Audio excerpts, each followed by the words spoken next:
सर्वांना नमस्कार. स्वागत आहे तुमचं तेरी मेरी कहाणी या यूट्यूब चॅनलवर. मग रोहितनं आता राणीची छेड काढली आणि तिला हसवून निघून गेला आणि राणीसुद्धा क्लासमध्ये जाऊन बसली. आणि तो पहिल्या पिरियडला आल्यावर राणी त्याच्या नजरेला नजर देऊ शकणार होती की नव्हती कुणास ठाऊक, कारण आता तिच्या नजरेत वेगळंच काहीतरी दिसत होतं. मग आता नेहमीप्रमाणेच रोहित आला आणि आल्याच त्यानं तिच्याकडे तिरका कटाक्ष टाकून थोडा घसा साफ केला आणि लगेच राणी हसायला लागली. आणि अरे देवा, आता तिला हसायला काय झालं कोणालाच कळेना. आणि राणीच्या शेजारच्या मुली तिला म्हणायच्या, राणी अगं हसतेस काय, सर ओरडतील, राणी गप्प बस. पण अल्लड राणीला तिच्या या सगळ्या नव्या नव्या इमोशन्स आणि नाजूक कोमल भावना लपवताना तारांबळ उडत होती. आणि ती म्हणाली मी आले, आणि ती पळूनच बाहेर गेली. आणि रोहितही हसून तिला म्हणाला, अजिबात काही घाई नाही, तुम्ही आल्यानंतर शिकवणं सुरू होईल, तुमचं काय ते आवरा, लाजून झालं की मग आत या मिस मोरे. आणि त्यानं इतर मुलांना आणि मुलींना विचारलं, ही अशी अवस्था कधी असते तुम्हाला माहीत आहे का? आणि आता वात्रट पोरं रोहितचे फ्रेंड झाल्यासारखेच झाले होते आणि ते म्हणाले, प्रेमात पडल्यावर सर. पण राणीचं तर लग्न झाले ना, मग ती कोणाच्या प्रेमात पडली असं म्हणून सगळे डोकं खाजवायला लागले. आणि रोहित आता खरंच अजून शिकवणं स्टार्ट करत नव्हता. त्यानं पुन्हा एकदा तिला हाक मारली आणि मला, मिस मोरे तुम्ही इथे याल की अख्खा क्लास घेऊन मी बाहेर येऊ, पण तुमच्याशिवाय आम्ही शिकवणारच नाही. आणि राणी तिकडून लाजून मनात म्हणाली, बापरे काय करावं यांना, असंच जर बोलत राहिले तर मला हसू कंट्रोल होणारच नाही. आणि मग एक मुलगी खडूस होती, ती म्हणाली, बहुतेक राणीला तिच्या रात्रीचा रोमॅन्स आठवत असेल, पण इथं आमचं नुकसान होतं आहे त्याचं काय. आणि दुसरी मुलगी म्हणाली, मग तूही लग्न कर. आणि ती उद्धट मुलगी म्हणाली, अजिबात नाही, मी त्या राणीसारखी बावळट नाही इतक्या लवकर लग्नाचा पट्टा गळ्यात बांधून घ्यायला. आणि रोहित मला, अगदी बरोबर बोललात, तुम्हाला तर इतरांविषयी गॉसिप करण्यातच जास्त इंटरेस्ट आहे ना, चला नोट्स उघडा, असं म्हणून त्यानं सगळ्यांना दम दिला. आणि मग राणीसुद्धा आत आली. आणि इतक्यात रोहितला फोन आला आणि तो एक्सक्यूज मी म्हणून निघूनच गेला. तशी राणी हिरमुसली. मग मधल्या सुट्टीत मुली कॉलेजमध्ये उगीचच रोहित आणि त्याच्या घरच्यांची चौकशी करायच्या आणि काहीही माहीत नसताना वाईट कमेंट्स करायच्या आणि नावं ठेवायच्या. आणि एक मुलगी म्हणाली, मी असं उडत ऐकलं आहे की त्या घरातल्या सासूबाई आहेत त्या जानकी सूर्यवंशी फारच खास्ट आहेत, त्या सुनांना पाणीसुद्धा पिऊ देत नाहीत. आणि आता माहीत नाही रोहित सरांची बायको आल्यावर त्या काय करतील. आता राणीनं ते ऐकलं आणि राणी त्या मुलीला ओरडलीच आणि म्हणाली, तुला काय माहीत आहे गं त्या कुटुंबाविषयी आणि जानकी सूर्यवंशीविषयी, असं वाईट बोलण्याची तुझी हिंमत तरी कशी झाली, तू जास्त बोलू नकोस, ती माणसं भली आहेत आणि त्या सुनांवर खूप प्रेम करतात, पण त्यांच्या स्वभावात शिस्त आहे. आणि ती मुलगी म्हणाली, वा वा राणी, तू तर अशी बोलतेस की जसं काही तुला खूपच माहीत आहे ना, आणि तू त्यांना खूप जास्त ओळखायला लागले आहेस की काय, अशीच बाजू घेतेस त्यांची. अगं हे मोठे श्रीमंत लोक अशीच असतात, त्यांच्या थोरल्या सुनेला किती दिवस माहेरी ठेवलं होतं त्यांनी, काहीतरी प्रॉब्लेम असेल तेव्हाच ठेवली असेल ना, पण या कारणाचं त्या कानाला कळलं नाही. राणी आता आणखीन चिडली आणि म्हणाली, गप्प बसा, इतरांच्या मॅटरमध्ये नाक खुपसायला तुम्हाला कोण सांगतं. आणि आता त्यातच त्या दोघींची भांडणं लागली की तू चूक, असं ती मुलगी राणीला म्हणायची आणि राणी त्या मुलीला म्हणायची की तू चूक आहेस. आणि दोघींचीही एकमेकांना नोट्स फेकून मारामारी सुरू झाली. आणि बाकीच्या मुलींना कळत नव्हतं की राणी इतकी पाठराखण का करते सूर्यवंशी खानदानाची. आणि त्याचवेळी तिथं आली की मेघना, आणि तिनं तो सगळा प्रकार बघितला आणि तिनं त्या मुलीची चूक असूनही राणीलाच खूपच बोलली ती मुद्दाम. आणि राणी म्हणाली, मॅडम पण चूक तिची आहे, असं कोणाबद्दल काहीच माहीत नसताना कशाला बोलावं वाईट वगैरे. मेघना म्हणाली, हे बघ राणी, हे तिचं ओपिनियन आहे आणि ही लोकशाही आहे, आणि लोकशाहीमध्ये ना कोणी काहीही बोलू शकतं, समजलं. आणि तू सगळ्यांचा ठेका घेतल्यासारखी प्रत्येकाची बाजू घेऊन बोलू नकोस वकिलासारखी. आणि मेघना मुद्दाम आता राणीच्या विरोधात असलेल्या मुलींना भडकवायची. आणि मेघना असं बोलली आणि राणी तिला उलट बोलत म्हणाली, हे बघा मॅडम, ही लोकशाही असली तरी प्रत्येकाची प्रायव्हसी जपण्याचा प्रत्येकाला अधिकार आहे. आणि ती प्रायव्हसी अबाधित ठेवण्याचा सुद्धा प्रत्येकाला हक्क आहे. कोणावरही वैयक्तिक टीका करता येणार नाही कोणालाही, आणि तसा अधिकारही नाही. आणि मेघना म्हणाली, काय गं, तू काय इतकी तरफदारी करतेस त्यांची? तुला खूपच माहीत आहे का त्यांच्याबद्दल? तुझी लायकी तरी आहे का त्यांच्या पायरीवर बसण्याची सुद्धा? की रोहित सरांनी जरा विश्वास दाखवून तुला डोक्यावर काय चढवून ठेवलं, तू स्वतःला घरची समजायला लागली का ग त्यांच्या? राणीला आता काय बोलावं ते कळलंच नाही. आणि मेघना मुद्दाम तिला पुन्हा म्हणाली, बोल, ओळखतेस का तू रोहित सरांच्या घरच्यांना? आणि इतक्यात रोहितच पाठीमागे आला आणि म्हणाला, हो, मी सांगतो की तिला सगळं माहीत आहे म्हणून ती अशी बोलते. तशी राणी घाबरली आणि मनात म्हणाली, अरे बापरे, आता सर इथं सगळं खरं खरं सांगतील हे काय आमच्या लग्नाबद्दल? आणि मेघना म्हणाली, रोहित सर तुम्ही? आणि रोहित पुढे आला आणि म्हणाला, एक्झॅक्ट काय झालं मला कळेल का? आणि मेघना म्हणाली, सर या दोघींमध्ये वाद सुरू होता. तसं रोहितनं मेघनाला थांबवलं आणि म्हणाला, मिस मोरे तुम्ही सांगा नक्की काय झालं? आणि राणी लगेच पुढे आली आणि म्हणाली, सर या मुली तुमच्या घरच्यांना नावं ठेवत होत्या, आईंना नावं ठेवत होत्या, मला नाही आवडलं म्हणून मी बोलले.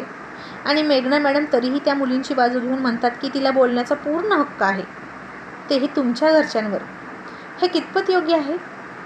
आणि रोहित मेघनाकडे आणि त्या मुलीकडे रोखून बघत म्हणाला, मला वाटतं कॉलेजमध्ये असले धंदे करायला आपण नक्कीच येत नाही. आणि तुम्ही माझ्या फॅमिलीबद्दल इतकं गॉसिप का करता? माझ्यामध्ये तुम्हाला इतका इंटरेस्ट तरी का असावा?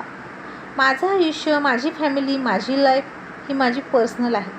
ती कोणासोबत डिस्कस करायची, कोणासोबत शेअर करायची आणि कोणासोबत माझं आयुष्य घालवायचं हे मी डिसाईड करणार, तुमच्यापैकी कोणीच नाही. आणि मिस मोरेंचं काय चुकलं? त्यांनी फक्त चूक दाखवून दिली त्या मुलीची. असं कोणावरही टीका टिप्पणी करणं चूकच आहे. आणि मेघना मॅडम नीट लक्षात ठेवा, चुकीची पाठराखण करणं फार सोपं असतं, पण चूक दाखवण्याची साठी सुद्धा धाडस लागतं, कारण त्यासाठी समोरच्याचा वाईटपणा घ्यावा लागतो. सगळ्यांचं लोकप्रिय होण्यासाठी चुकीची शिकवण देण्यापेक्षा आणि चुकीची पाठराखण करण्यापेक्षा स्पष्ट बोला, आणि समोरच्याच्या कानाला थोडंसं कडू वाटेल, पण समोरच्यामध्ये नक्की बदल होईल. आणि चूक दाखवून देतो आणि सुधारण्याची संधी देतो तोच खरा शिक्षक. तुम्ही त्यांचे दोष लपवता आणि दोष वाढवताय, एवढं लक्षात ठेवा. आणि रोहित त्या मुलीला म्हणाला, आणि हे बघ, चूक दाखवणारा आपल्याला नेहमी योग्य मार्गावर आणत असतो, आणि अशा माणसाचे आभार मानले पाहिजेत. आणि पुन्हा मला या गोष्टीवरून कुठलीही गॉसिप नको आहे कॉलेजमध्ये, नाहीतर सगळ्यांनी हे युजलेस गॉसिप करा, पण ते कॉलेजच्या बाहेर राहून, असं म्हणून रोहित रागात निघून गेला. आता मेघनासुद्धा शांत झाली आणि रोहित पुन्हा तिथं आला आणि मेघनाला उद्देशून म्हणाला, उद्याचा दिवस खूप महत्त्वाचा आहे आपल्यासाठी. असं समजा की वर्षभर केलेल्या कामाचं उद्या चीज होणार आहे, त्यामुळे बी कॉन्सन्ट्रेशन, असं म्हणून त्यानं सगळ्यांनाच फटकारलं. आणि राणी हसली आणि मेघनानं तिच्याकडे रागात बघितलं. आणि मग कॉलेज सुटलं आणि आजही रोहितनं तिला थांबवलं होतं.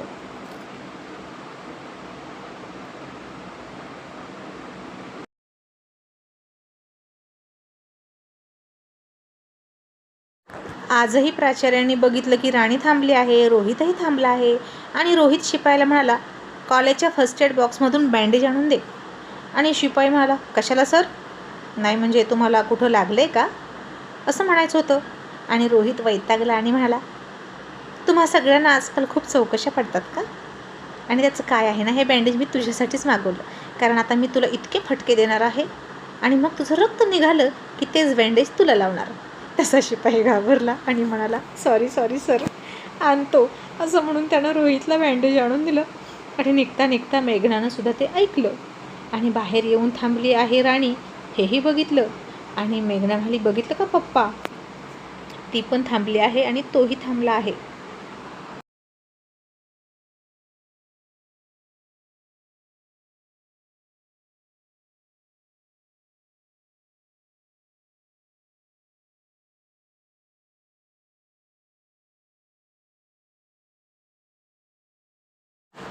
दोघेही कसे थांबलेत बघा.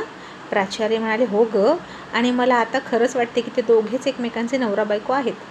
मेघना म्हणाली, म्हणजे आतापर्यंत तुम्हाला खात्री नव्हती का? मला तर कधीच खात्री झाली आहे. तिचा बेस्ट फ्रेंड आहे ना मनोज, त्यानं सगळं मला सांगितलं.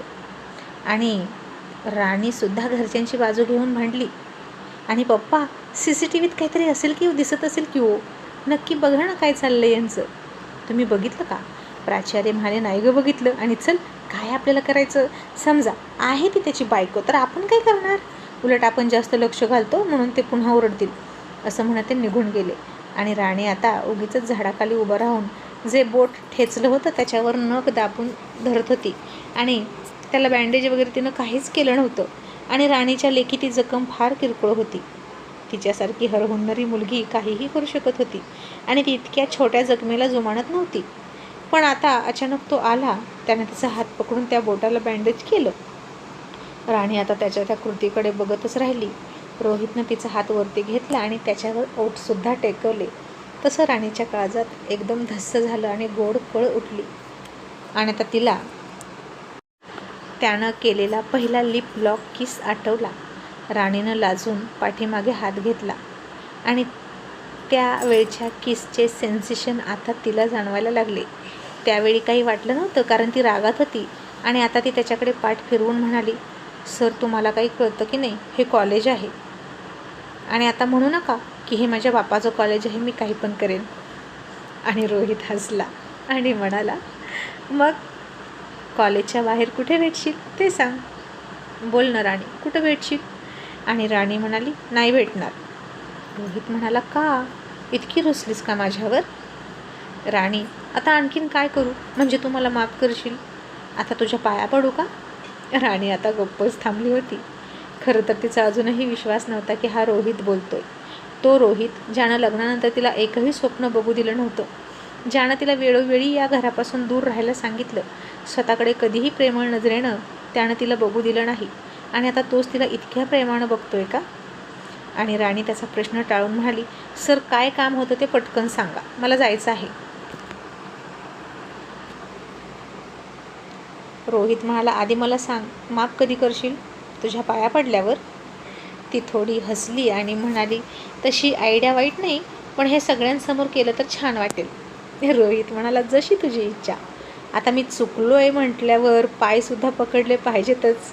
आणि पेट्रोल पंपाचं उद्घाटन झालं आहे, त्यासाठी पूजा घालायची आहे. आणि राणी, पूजेला आपण दोघांनी बसायचं आहे. तू माझी पत्नी म्हणून बसशील का पूर्ण मनापासून त्या पूजेमध्ये? तसा आईचा तुला फोन येणारच आहे, पण त्याआधीच मला तुझं उत्तर हवं आहे. आणि राणी म्हणाली, तुम्ही घटस्फोट घेणार होता ना माझ्यापासून, मग घटस्फोट झाला असता तर तुम्ही हा प्रश्न मला विचारला असता का? आणि त्या लव्ह लेटरचं काय?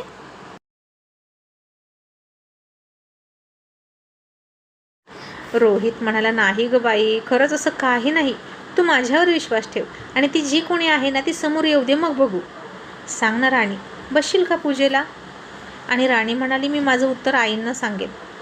आणि रोहित आता तिचा हात पकडून म्हणाला, मला का नाही सांगणार? आणि तू अजूनही त्या घराला आपलं मानतेस ना? म्हणून त्या मुली जेव्हा नावं ठेवत होत्या आपल्या घराण्याला तेव्हा तुला राग आला, हो ना? राणी म्हणाली, ते घर फक्त घर नाही, मंदिर आहे. तिथे खरा राम राहतो आणि खरी जानकी राहते. आणि म्हणून मी त्यांची बाजू घेतली, बाकी काहीच नाही, असं म्हणून निघून गेली. आणि रोहित निराश झाला. तिनं उत्तर दिलं नाही म्हणून तिची इच्छाच नाही मला माफ करायची, असंच त्याला वाटलं. मग आता राणी रिक्षात बसली आणि ती त्याच्याच विचार करत होती. रोहितची गाडीसुद्धा तिच्याच मागे मागे जात होती आणि राणीची ओढणी रिक्षातून बाहेर येऊन हवेवर उडत होती.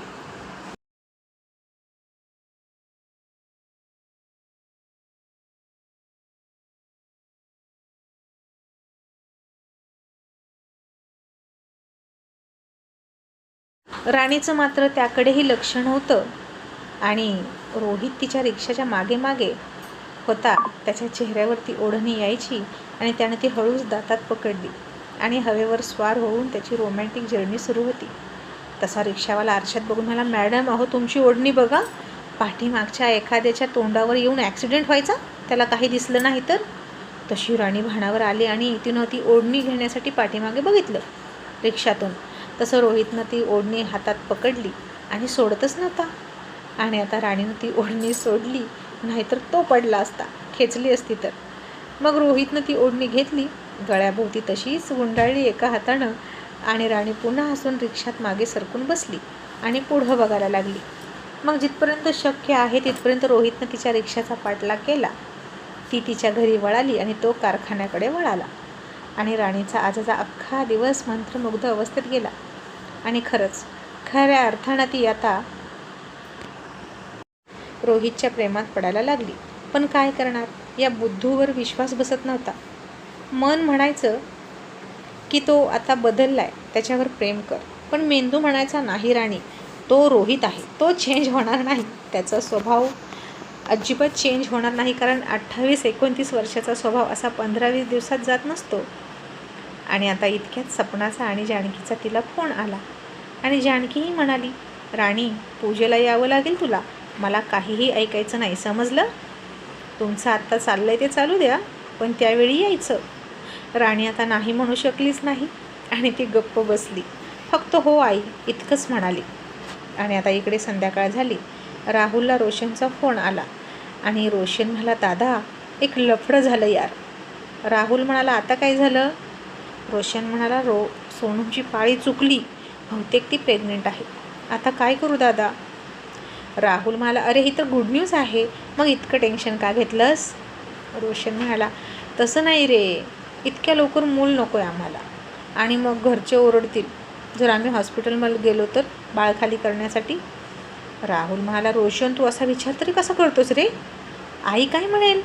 ती दिसायला श्यामची आई असली तरी जमदग्नीची माता आहे, लक्षात ठेव. रोशन म्हणाला, पण दादा आपलं ठरले ना, आधी तुझं बाळ, मग रोहित दादाचं बाळ आणि मग माझं बाळ. हे दादा सांग ना काय करू. असं म्हणून त्याला खूप टेन्शन आलं होतं. आणि झालं. इतक्यात तिकडून सोनम आली आणि म्हणाली, नको इतकं टेन्शन घेऊ, थोडीशी लेट झाली होती पाळी, आली मला पाळी. तसं सगळं टेन्शन त्याचं गायब झालं आणि रोशननं तिला घट्ट मिठी मारली आणि म्हणाला, वाव थँक्यू सो मच. आणि राहुलनं इकडे डोक्याला हात लावला आणि म्हणाला, पागल आहेस एक नंबरचा तू, ठेव फोन. आणि रोशन म्हणाला, ए दादा रोहित दादाची गाडी कुठपर्यंत आली रे. राहुल म्हणाला, बहुतेक तू आल्याशिवाय त्याची गाडी रुळावर येणार नाही, थोडी थोडी धक्के खाते रे. रोशन म्हणाला, दादा थांब ना जरा, आम्ही दोघे वर्क फ्रॉम होम घेऊनच येतो आता तिकडे, मग निवांत राहतो आणि त्या दोघांचं पॅचअपच करून देतो. आणि आपली वन डे ट्रिपसुद्धा राहिली आहे की नाही, मी आलो की नक्की जाऊया. इतक्यात सपना आली. राहुल म्हणाला, घे वहिनीशी बोल, असं म्हणून तिच्याकडं फोन दिला. मग सपनासुद्धा बोलली आणि फोन ठेवला आणि राहुलच्या शेजारी जाऊन फक्त बसली. मग त्यानं सगळं काम बाजूला ठेवलं आणि तिच्यावर लक्ष दिलं आणि तिला मिठीत घेतली आणि तिच्या पोटावर हात ठेवून म्हणाला, मग आज काय फरमाईश. सपना म्हणाली, ऑलरेडी घरात सगळं आहे, आज फक्त तुम्ही पाहिजे. असं म्हणून तिनं त्याच्या ओठांवर ओठ टेकवले आणि त्याला कळलं की तिला काय पाहिजे. आणि सपना म्हणाली, तुम्ही तर मला काही मागतच नाही, विचारतही नाही. राहुल तुम्ही इतके सभ्य आणि संयमी कसे हो. राहुल हसला आणि म्हणाला, आता न मागता सगळं देणारी बायको असेल तर कशाला मागायचं. असं म्हणून त्यानंही तिला मिठीत घेतली आणि त्यांचा रोमॅन्स सुरू झाला. पण रोहितला इकडे झोपच येत नव्हती, राणीलाही झोप येत नव्हती, कारण उद्याचा दिवस त्यांच्या कॉलेजसाठी राणीसाठीही महत्त्वाचा होता. आता दरच वर्षी असं इन्स्पेक्शन होत असतं आणि आता रोहितला तिला विचारावंसं वाटत होतं की तुला दडपण आलं का, तू घाबरलीस का. कारण इतके सगळे थर्ड इयरचे वगैरे सिनियर स्टुडंट सोडून त्यानं हा चान्स राणीला दिला होता आणि राणीलासुद्धा खरंच दडपण आलं होतं. ती पहिल्यांदाच हे सगळं करत होती आणि तिला रोहितला फोन करून विचारावंसं वाटत होतं की सर मी चुकणार तर नाही ना. आणि दोघांनी एकाच वेळी फोन हातात घेतला आणि एकमेकांना रिंग द्यायला लागले. दोघांचेही फोन एंगेज यायला लागले. पुन्हा फोन खाली ठेवले. 2 मिनिटानं आता तो आणि ती फ्री झाले असतील म्हणून एकमेकांना पुन्हा कॉल करायला लागले. पुन्हा फोन एंगेज लागले आणि रोहित तर वैतागलाच. त्यानं आता मनोजलाच कॉल केला, कारण त्याला शंका आली की ती त्याच्याशी बोलते की काय. तर मनोजसुद्धा दुसरीकडे कुठेतरी एंगेज होता आणि रोहितला वैतागच आला आणि इतक्या रात्रीची त्याच्याशी बोलते का म्हणून त्यानं रागात फोन आपटला आणि झोपला. पण राणीला मात्र झोप येत नव्हती. तिनं मोबाईलमधला त्याचा फोटो काढला आणि तोच फोटो डोळ्यासमोर पकडून बघत बघत झोपली होती. आणि आज ती तिची ओढणी घेऊन गेला म्हणून तिला हसायला यायचं. त्याच्या फोटोवरील ओठांवर तिनं एक बोट ठेवलं आणि तेच ओठ स्वतःच्याही ओठांवर ठेवलं आणि खूप खूप लाजली. मग सकाळ झाली. ती टीम 9 वाजता येणार होती. राणीसुद्धा नेहमीप्रमाणे निघाली कॉलेजला आणि आज रोहितसुद्धा व्हाईट शर्ट, ब्लॅक पॅन्ट आणि रेड कलरची टाय घालून सुटाबुटामध्ये कॉलेजला गेला आणि नेहमीपेक्षा जरा जास्तच भाव खात होता तो. राणीसुद्धा रोहितनेच घेतलेला एक छान ड्रेस घालून तयार झाली होती. पण आता तिच्या रिक्षाला अचानक संग्रामराजे शिर्केच्या PAची गाडी आडवी आली आणि राणीनं त्याला ओळखलं नाही आणि म्हणाली, कोण तुम्ही? माझा रस्ता का अडवला? तो PA म्हणाला, मी कोण आहे त्यापेक्षा मी इथे का आलोय हे महत्त्वाचं आहे. आणि काय ही तुझी अवस्था?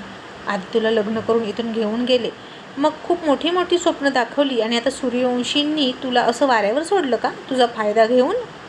मला तुझे हाल बघवत नाहीत. त्यांनी त्यांच्या थोरल्या सुनेला सुद्धा असंच माहेरी सोडलं होतं की नाही? अशा लोकांना तर चांगली शिक्षा झाली पाहिजे. राणी म्हणाली, काय बोलताय तुम्ही आणि कोण आहात तुम्ही आणि माझ्या मॅटरमध्ये का बोलताय? तो PA म्हणाला, आधी मला सांग, हे खरं आहे की नाही? राणी म्हणाली, हो, हे खरं आहे की मी सध्या माहेरी राहते, पण त्याचं कारण मी तुम्हाला का सांगू? PA म्हणाला, म्हणजे त्यांनी तुला धमकी दिली आहे की हे कोणालाही सांगायचं नाही, बरोबर ना? तसं असेल तर तसं सांग, आपण त्यांची पोलिसात तक्रार करू. राणी म्हणाली, हे बघा, त्यांनी मला धमकी दिली किंवा नाही दिली याच्याशी तुम्हाला काहीही देणंघेणं नाही. तुम्ही बाजूला व्हा बरं, आज माझ्यासाठी खूप महत्त्वाचा दिवस आहे. असं म्हणून राणी रिक्षात बसली आणि निघून गेली. पण आता त्या PAनं राणीला छोट्या कॅमेराने व्हिडिओ शूट करून घेतलंच होतं आणि राणीचं इतकंच छोटंसं मोजकंच बोलणं आता तो कोणत्या कोणत्या प्रकारे रंगवून व्हिडिओ कट वगैरे करून मीडियासमोर आणणार याचा तो विचार करत होता. राणी आता कॉलेजमध्ये आली, रिक्षातून खाली उतरली. पुन्हा गडबडीत तिच्या नोट्स खाली पडल्या आणि नेमकं मेघनानं ठेवलेली ती चिठ्ठी तिला सापडली. तिनं ती चिठ्ठी वाचली आणि राणीचं डोकंच फिरलं. रोहितचा तिला खूप राग आला आणि हा माणूस नक्की किती जणींसोबत आहे हे तिला कळेना आणि वरून मलासुद्धा म्हणतो की घरी ये. आणि मेघनानं आता बरंच काही लिहिलं होतं. आपण दोघे मेड फॉर इच अदर आहोत, एकमेकांना अनुरूप आहोत, एकाच वयाचे आहोत, राणी अल्लड आहे, तिला घटस्फोट द्याल ना. म्हणजे आता मेघनाला आमच्या लग्नाबद्दल माहीत आहे हेही राणीला कळालं. आणि रोहित सर आणि मेघना मॅडम मला डबल क्रॉस तर करत नाहीत ना, असा तिचा गैरसमज झाला. आणि आता ती कॉन्फरन्स हॉलमध्ये थोडी रागातच गेली. रोहित मात्र तिचीच वाट बघत होता. पाहुणे येणारच होते आणि तो सगळ्यांसमोरच खुर्चीत बसला होता, अगदी पहिल्या लाईनला. आणि मेघना त्याच्या शेजारी बसायला जाणार इतक्यात रोहित तिला म्हणाला, मेघना मॅडम, तुम्ही जरा 2-3 खुर्च्या सोडून पलीकडे बसा. तसा मेघनाचा अपमान झाला. ती उठून तिकडं गेली. मग त्यानं दरवाजाकडे बघितलं तर त्यानंच घेतलेल्या ड्रेसमध्ये आतमध्ये येणारी राणी त्याला दिसली आणि तो राणीकडे भान हरवून बघायला लागला. आता राणी रागात त्याच्याकडे बघत स्टेजकडे चालली होती आणि रोहितला वाटायचं की ती हसूनच त्याच्याकडे बघते आणि स्टेजवर स्लो मोशनमध्ये चालली आहे. जाता जाताच राणीने त्याला डोळाही मारला असाही रोहितला भास झाला आणि ती तिच्याकडे बघून गालात हसायचा आणि ती त्याच्याकडे बघून रागात होती. मग पाहुणे आले. राणीनं तिचं अँकरिंग सुरू केलं आणि रोहित मात्र तिच्यावरून त्याची नजर हटवतच नव्हता. इतकी ब्युटिफुल दिसत होती राणी आज. आणि तिच्या ओठांना कोणती लिपस्टिक शोभून दिसेल आत्ताही तो हाच विचार करत होता आणि तिला स्कॅन करून घेत होता त्याच्या डोक्यामध्ये, मनामध्ये. राणी एकदा त्याच्या नजरेनं गडबडली आणि उलटसुलटच बोलायला लागली. मान्यवर, आदरणीय मान्यवर, रिस्पेक्टेड रोहित रोहित सर अशी ती म्हणायची आणि मेघना थोडी हसली आणि रोहित म्हणाला, राणी तू छान बोलतेस, यू कंटिन्यू. आणि मग राणीनं त्याच्याकडे बघितलंच नाही आणि अख्खा कार्यक्रम होईपर्यंत राणी अडखळली नाही. कार्यक्रमाच्या शेवटी येणाऱ्या टीममधल्या एका व्यक्तीनं ओव्हरऑल कार्यक्रमाविषयी काय वाटलं असा अभिप्राय दिला आणि त्यात राणीचं खूपच कौतुक केलं. मग आता कॉलेज सुटलं. त्या टीममधल्या एका व्यक्तीनं राणीला सांगितलं की तुझ्यासाठी भरपूर ऑपॉर्च्युनिटी आहेत माझ्याकडे आणि माझा फोन नंबर घे, असं म्हणून तिला नंबर दिला आणि कॉल करायला सांगितलं. आता सगळे गेले. रोहितही राणीकडे आला आणि म्हणाला, गुड जॉब राणी. तसं राणीनं त्याच्याकडे खूप खूप रागात बघितलं आणि मेघनाचं आता ते पत्र तिनं फाडून न टाकता पुरावा म्हणून त्याच्या हातामध्ये कोंबलं आणि खूप रागात रिक्षात बसून निघून गेली. रोहितनं ते पत्र बघितलं आणि तो सुद्धा शॉक झाला. त्यालाही मेघनाचा फार राग आला. पण आता तीही घरी गेली होती आणि ही वेळ तिला धडा शिकवण्यापेक्षा राणीला समजवण्याची होती आणि तोही गाडी सुरू करून राणीच्या मागे मागे तिच्याच घरी निघाला. आजही घरी कोणी नव्हतं. आज दोघांसाठी इतका चांगलाच होता, पण ती चिडली होती. मग राणीनं दरवाजा उघडला. रागारागात तशीच बेडरूममध्ये गेली आणि दरवाजा नुसता ढकलला, कपडे बदलायला लागली. तिला माहीत नव्हतं की तो तिचा पाठलाग करत घरी येतोय. तिनं पॅन्ट काढून टाकली होती, वरचा टॉपसुद्धा काढला आणि राणी फक्त अंतर्वस्त्रावर उभी होती आणि त्यानं पुन्हा धाडकन दरवाजा उघडला. तशी ती घाबरली. तिच्या हातातून सगळे कपडे खाली पडले आणि राणीला काय करावं ते सुचेना.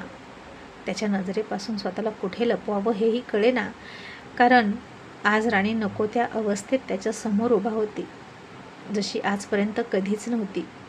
आणि रोहित मात्र धडधडत्या छातीनं त्याच्या शरीरामध्ये आग लागल्यासारखी तिच्याकडे बघत होता आणि ती ते कपडे उचलण्यासाठी खाली वाकली. इतक्यात तोही खाली वाकला आणि त्यानं तिचा हात पकडला आणि तिच्या डोळ्यात बघून तिच्या केसांचा चाप काढला आणि केस मोकळे केले. तिथलीच लिपस्टिक घेतली, तिच्या ओठांना लावली आणि ती थरथरत्या आवाजात म्हणाली, सर काय करता? तसं त्यानं तिच्या मांडीवर हात ठेवला आणि म्हणाला, जे खूप आधी करायला हवं होतं, चुकलं माझं. हेच हवं होतं ना तुला? आणि मी बुद्धू समजू नाही शकलो. असं समज की आज आपला हनीमून आहे आणि तू मला कशालाही नाही म्हणणार नाहीस, असं म्हणून त्यानं तिच्या कानाच्या मागं किस केला आणि राणीच्या हातातून आता सगळेच कपडे गळून पडले आणि तिच्याही छातीची धडधड प्रचंड वाढली. तसं रोहितनं तिच्या समोरून पाठीमागे दोन्ही हात टाकले आणि तिच्या ब्राच्या पट्टीचे हुक काढले आणि त्याची 4 बोटं त्यानं तिच्या पाठीवर फिरवली. तसं राणीनं शहारून डोळे मिटून घेतले आणि तिचे ओठ एकमेकांपासून अलग झाले, त्याला आमंत्रण देण्यासाठी.